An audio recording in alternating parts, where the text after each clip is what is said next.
For the masses, risk is a dirty four-letter word, and that's unfortunate. In reality, risk management is the process of identifying, assessing, and controlling threats. These risks stem from a variety of sources including financial uncertainties, legal liabilities, technology issues, strategic management errors, accidents, and natural disasters. A successful risk management program helps consider the full range of risks it faces. Risk management also examines the relationship between risks and the cascading impact they could have on your goals. You must develop your critical thinking because you will need to demolish your idea, your project, your business, your strategy, your life, in order to find the weakest points and make them strong. Same when you go to gym. In order to build bigger muscles, you have to kind of destroy your current muscles so they can grow and become bigger. But in addition to a focus on internal and external threats, it's necessary to emphasize the importance of managing positive risks. Positive risks are opportunities that could increase your business or your project value. Indeed, the aim of any risk management program is not to eliminate all risks, but to preserve and add value by making smart risk decisions. We can say we don't manage risks, so we can have no risk. We manage risks, so we know which risks are worth taking, which ones will get us to our goal, which ones have enough of a payout to even take them. Thus, a risk management program should be intertwined with the strategy.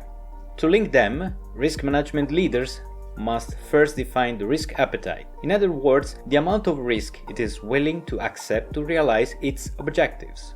The formidable task is to then determine which risks fit within our risk appetite and which require additional controls and actions before they are acceptable.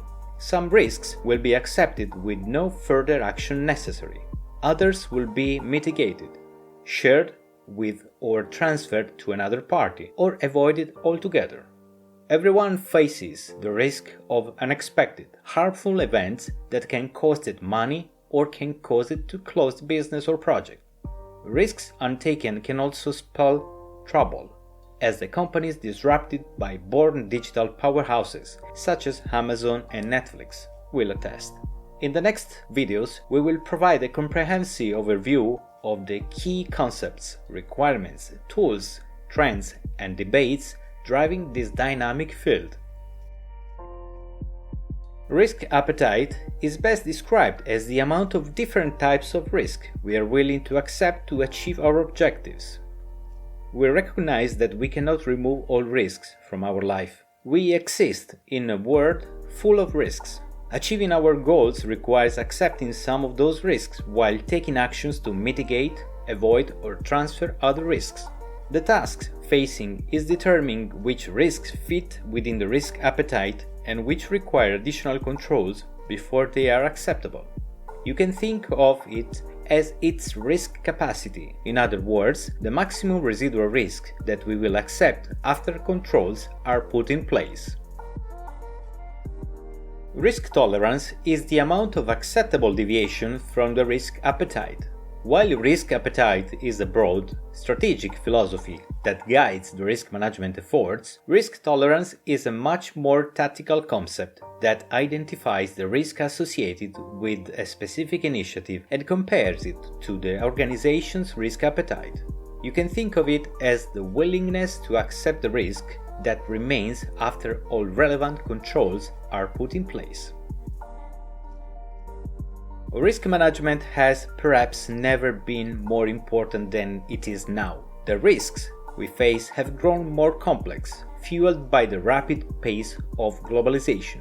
New risks are constantly emerging, often related to and generated by the now pervasive use of digital technology. Climate change has been dubbed as threat multiplier by risk experts. A recent external risk that manifested itself as a supply chain issue at many companies, the coronavirus pandemic, quickly evolved into an existential threat affecting the health and safety of their employees, the means of doing business, the ability to interact with customers and corporate reputations. businesses made rapid adjustments to the threats posed by the pandemic. But going forward, they are grappling with novel risks, including how or whether to bring employees back to the office and what should be done to make their supply chains less vulnerable to crisis. As the world continues to reckon with COVID-19, companies are taking a fresh look at their risk management programs. They are reassessing their risk exposure and examining risk processes. They are reconsidering who should be involved in risk management. Companies that currently take a reactive approach to risk management, guarding against past risk and changing practices after a new risk causes harm, are considering the competitive advantages of a more proactive approach. There is heightened interest in supporting sustainability, resiliency, and enterprise agility. Companies are also exploring how artificial intelligence technologies and sophisticated governance, risk and compliance (GRC) platforms can improve risk management.